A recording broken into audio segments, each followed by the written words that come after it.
ಆಚೆ ಮನೆಯ ಸುಬ್ಬಮ್ಮನಿಗೆ ಏಕಾದಶಿ ಉಪವಾಸ, ಎಲ್ಲೋ ಸ್ವಲ್ಪ ತಿಂತಾರಷ್ಟೇ ಉಪ್ಪಿಟ್ಟು ಅವಲಕ್ಕಿ ಪಾಯಸ.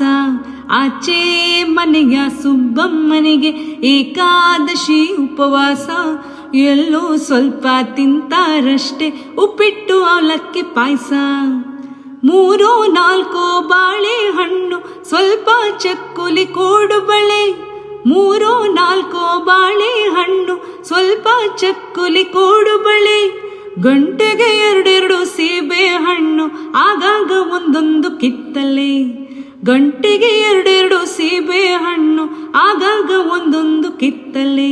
ಆಚೆ ಮನೆಯ ಸುಬ್ಬಮ್ಮನಿಗೆ ಏಕಾದಶಿ ಉಪವಾಸ, ಎಲ್ಲೋ ಸ್ವಲ್ಪ ತಿಂತಾರಷ್ಟೇ ಉಪ್ಪಿಟ್ಟು ಅವಲಕ್ಕಿ ಪಾಯಸ.